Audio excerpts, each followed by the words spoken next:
A gente disse no vídeo anterior aí no card que uma das maiores novidades do BBB 24 vai ser o sistema de votos misto, o voto de torcida e o voto único por CPF, e o resultado será a média ponderada, onde cada modalidade terá um peso de 50%. Mas sabem como é, né? Eu sou de humanas e matemática não é lá a minha praia.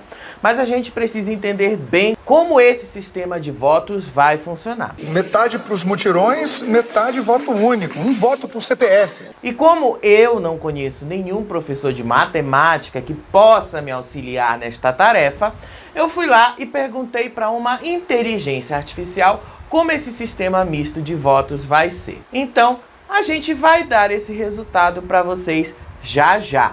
Mas outra coisa que a gente precisa considerar é o porquê que o Boninho tomou essa atitude de mudar o sistema de votos do BBB 24 para ver se pelo menos ele segura os participantes que mais causam lá dentro por mais tempo e ver se consegue eliminar logo as plantas de uma só vez. E eu já vou dando um spoiler aqui para vocês. Nem sempre é possível podar todas as plantas no começo, mas se conseguirem podar as que não fazem lá muita coisa logo de começo, já avançaremos muito como público inclusive. Mas eu tenho dúvidas disso porque nem na Fazenda funcionou direito, né? E também porque o BBB tem um público muito diferente da Fazenda, e na Fazenda tem todo um sistema que ajuda o surgimento dos vilões e a manutenção deles por muito mais tempo no jogo. É verdade que às vezes isso falha, obviamente, mas isso acontece muito quando alguém pesa a mão, como Laranjinha ou a Cariúcha fizeram na Fazenda 15. Mas é verdade também que os que conseguem dosar muito bem as coisas se sustentam nesse jogo por muito mais tempo. Não viram o Black? Essas pequenas coisas fazem diferença nos reality shows e deixam eles muito melhores. E por que eu digo isso pra vocês? Porque mesmo sendo uma competição, um reality show também precisa contar uma história. E toda história precisa de mocinhos, vilões e figurantes. E os vilões são os que movimentam as peças em qualquer história. Não vai ser diferente aqui. Então vamos lá entender como é que esse sistema vai funcionar. Esse vídeo é um pouquinho diferente porque eu usei o ChatGPT para ele explicar e desenhar para a gente como é que vai ser esse sistema de voto único por CPF, voto de torcida e média ponderada para dar os resultados. Essa chamada aí do BBB deixa bastante claro que o voto por CPF é justamente para quem é do sofá e não tem tempo de votar, mas também quer ter a sua voz ouvida. Trabalhando o dia inteiro, como votar mais que a galera do mutirão? É a maior reclamação dos BBBs anteriores, inclusive, mas em especial do BBB 23, onde o público dizia uma coisa nas pesquisas e os resultados na TV iam para outra direção completamente diferente. E mais do que dar voz ao sofá, a tentativa do voto único por CPF é a de fazer os resultados na TV refletirem um pensamento do público aqui de fora. Algo bem semelhante ao que acabou de acontecer na Fazenda 15. A gente vai cobrar que a voz do povo é a voz do BBB. Evitar a sensação de que o programa está sendo sequestrado por uma torcida. Esse é o maior desafio da Globo e do Boninho nessa temporada. E eles vão precisar empreender muito esforço para isso. Vale lembrar aos mais novos nesse universo de reality show que essa não é a primeira vez que a Globo promove mudanças no sistema de votação do BBB. Isso já aconteceu no passado. E na verdade, a votação do BBB até 2018 era uma média.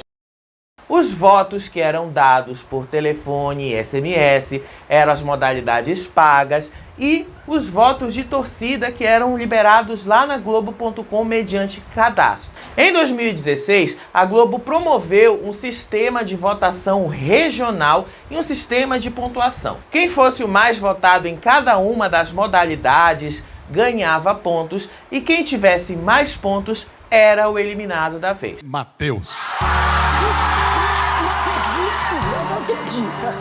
que eu te falei. Obrigado, menino. Posteriormente, esse sistema foi abolido porque ele é muito confuso e no BBB 17 permaneceu apenas a média entre os votos de torcida e os votos de SMS e telefone, que eram os votos pagos. E desde 2018, os votos no BBB são feitos exclusivamente pela internet. Daí porque há essa sensação do programa ser sequestrado por uma torcida. No BBB 24, a coisa vai ser um pouco semelhante aos primeiros BBBs, onde o sistema de votos era misto e era feito a média ponderada dos votos da internet e de SMS e telefone.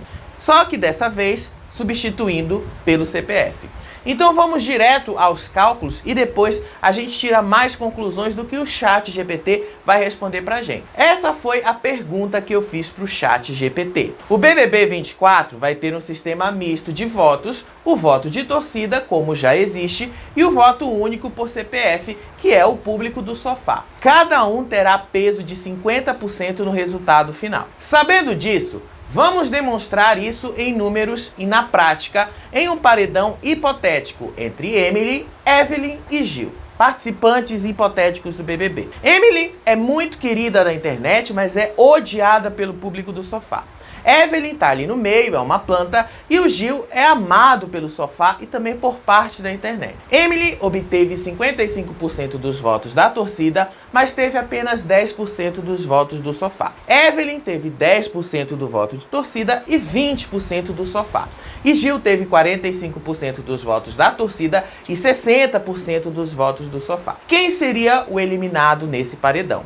E considere que o voto é para ficar, não para eliminar. Esse foi o cálculo que ele fez. Acompanhe comigo aí na tela os resultados disso tudo, como ele calculou as médias ponderadas.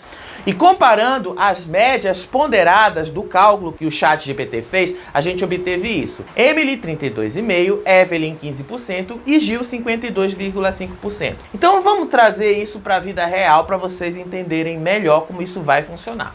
No voto para ficar, Gil seria salvo com esses 52,5% de média que ele tem. Evelyn seria eliminada com os 15% de média que ela tem. Agora, se for num voto preliminar, o Gil seria eliminado com facilidade com esses 52% de média dele. Aí eu fiz essa pergunta pro ChatGPT para deixar bastante claro para vocês o seguinte: o voto por CPF só vai fazer uma grande diferença em um paredão onde tiver uma enorme discrepância. A torcida vai para um lado, o sofá vai para o outro. E nem assim é uma garantia. O máximo que isso pode fazer é diminuir as porcentagens. E eu fiz essa mesma pergunta para o ChatGPT, alterando um pouquinho os números para vocês entenderem um cenário real. Então, repeti que a Emily é querida da internet, mas odiada pelo público do sofá. A Evelyn está no meio termo e o Gil é amado pelo sofá e por parte da internet. Aí a Emily obteve 75% dos votos da torcida, mas apenas 5% dos votos do sofá. Evelyn teve 10% do voto de torcida e 20% do sofá, e Gil teve 15% da torcida e 75% do sofá. Quem seria o eliminado nesse paredão? Considere que o voto é para ficar, aonde o menos votado será eliminado. E vamos considerar depois disso o voto preliminar, onde o mais votado é o eliminado. Essa foi a resposta que obtivemos.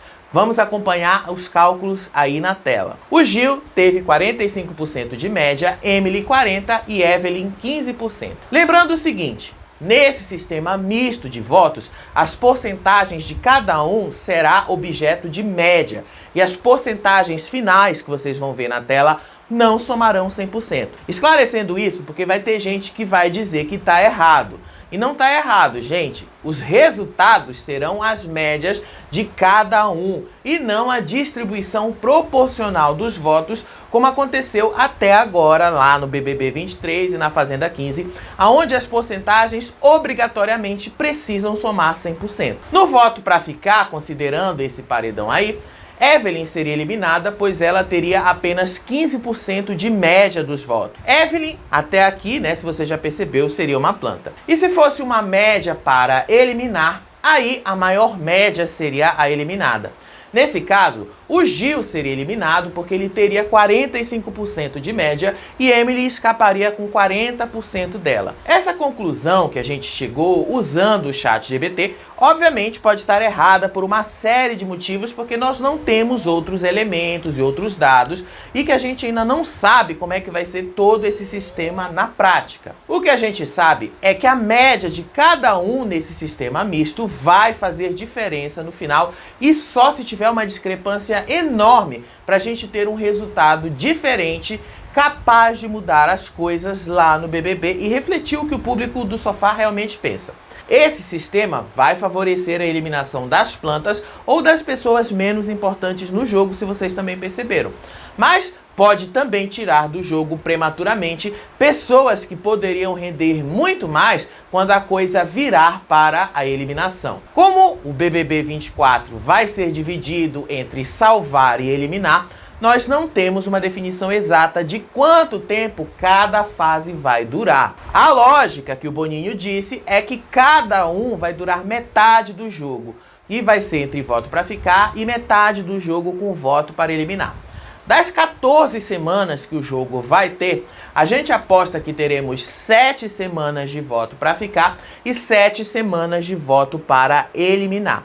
Vai depender aí do que o Boninho vai querer fazer com tudo isso. Ele é o Big Boss e ele decide aí. Se for assim, desse jeito que a gente está contando para vocês, entre 8 de janeiro e 26 de fevereiro teremos voto para ficar e entre 4 de março e 16 de abril teremos o voto preliminar. Mas eu também acho que pode ser que a maior parte do jogo seja para salvar e tirar o máximo de plantas possível e aí sim jogar o voto preliminar quando começar o top 10. Essa, pra mim, é uma das possibilidades que o Boninho também pode usar. E lembrando que a gente só tá fazendo aqui uma especulação em cima de uma informação divulgada pela Globo sobre esse sistema de votação. A gente ainda não sabe os detalhes. Pode ser que ele funcione como a gente está te contando aqui e mantenha os vilões por mais tempo no jogo e evite do programa ficar no marasmo e perder as melhores peças logo no começo. Pode ser que isso aconteça? Pode. Mas também pode ser que não faça a mínima diferença. Para fazer essa diferença toda, o elenco também precisará ser muito bem escalado. E vocês sabem como é, né? Esse é o calcanhar de Aquiles do Boninho e do BBB. Do que adianta eles terem mudado todo o sistema de votação, criando uma complicação a mais para as pessoas votarem, e ainda assim o público da torcida conseguir tirar as peças que movimentam o jogo e o sofá não ter tanta força assim. O BBB tem um público muito diferente da Fazenda e ele é muito mais amplo. Isso acaba tornando tudo bem diferente do que os fãs de reality show realmente esperam e desejam. E falando no elenco, não dá pra gente comentar as listas de participantes aí que os perfis estão vazando nas redes sociais. Deixa eu dizer uma coisinha para vocês sobre isso. A maioria das listas que vocês veem nesses perfis são listas criadas com base em pedidos que rolam aí o ano todo de fãs que querem ver os seus ídolos no programa. A última pessoa que passou por isso, inclusive, foi a Simária, irmã de Simone, que o perfil Central Reality disse que está confirmadíssima no camarote do BBB 24. Aí outras listas estão dando o Emicida, a Kéfera, o Chico Moedas, o Ricardo Viana, Camila Loures, Gustavo Tubarão, Flora Matos e por aí vai. E gente, pelo amor de Deus, a contar de hoje, falta apenas uma semana pra gente saber quem é que vai entrar de fato no BBB 24. Dá pra segurar um pouquinho a curiosidade, não dá, né, gente? Claro que dá pra segurar essa curiosidade. E pelo que o próprio Boninho disse lá na CCXP no começo agora de dezembro, o elenco ainda não está fechado e ainda está na seleção dos últimos nomes. E muito provavelmente só vão bater o martelo final justamente nessa primeira semana de 2024, dias antes de anunciarem o Big Day. Até mesmo para evitar maiores expectativas e isso também acabar prejudicando o jogo como aconteceu no BBB 23. Porque eu lembro muito bem o auê que foi o BBB 23 em janeiro agora, e que tudo que falavam que ia ser um elenco espetacular e que ia ser causar bastante, e no final os camarotes eram pessoas que ninguém sequer sabiam quem era, né? E muitos dos que entram no BBB vão pra lá pra ter visibilidade. Não vão pra vencer ou com essa intenção de vencer. Por isso mesmo, eu decidi que nós aqui no Faropop não vamos falar dessas listas. Só de nomes, essas listas aí já tem pelo menos 24, até mais que o próprio elenco oficial do BBB. E eu fico me perguntando como é que tem jornalista que cai nessas listas vinda de um perfil de 4, 5 mil seguidores que nunca ninguém viu na vida, mas está fazendo tudo só para ter like e atenção. Eu acho que precisa dar uma checada melhor nessas informações. E ainda que algumas dessas listas sejam de fato reais, de nada adianta encher o programa com pessoas que já se sabem que rendem muito nos stories lá do Instagram, mas na vida real são bem diferentes daquilo que elas mostram na rede social. De nada adianta selecionar pessoas polêmicas que o público vai eliminar logo no começo, mesmo com um sistema confuso. E de nada adianta forçar uma diversidade se no final o público não vai aceitar. Olha o que aconteceu com o BBB 23, gente, aquela diversidade forçada lá. Por isso que eu tenho insistido muito aqui. Vamos ver o BBB 24 sem muita expectativa, igual a gente fez com a Fazenda 15. Quem promete demais, nada entrega. Um exemplo disso foi a Cariúcha. Ela prometeu tanto antes de entrar na Fazenda que saiu de lá cedo demais e pesou demais a mão para cima do Lucas. Nos próximos vídeos, a gente vai explorar mais as novidades para o BBB 24 oficiais que a Globo já liberou nas chamadas da televisão. Tem um monte nessas chamadas que vocês já perceberam. Agora podem ter certeza, tudo que a gente não vai falar aqui no Faropop é de especulação de lista aí de famoso para não gerar expectativa em vocês. E o meu conselho, não liguem muito para alguns perfis lá na X.com ou no Instagram que estão falando dessas listas aí que é o melhor elenco de todos os tempos. Esses perfis são os responsáveis por gerarem expectativas, até porque alguns conhecem de fato as pessoas que elas falam nessas listas e no final isso acaba virando uma frustração pra gente assistir. Vamos fazer igual nós fizemos com a Fazenda. A gente não esperava muita coisa na Fazenda e fomos surpreendidos positivamente. Vejam aí a Márcia Fu e a Jaqueline. E é isso que eu espero e quero pro BBB 24 e eu espero que vocês também queiram a mesma coisa.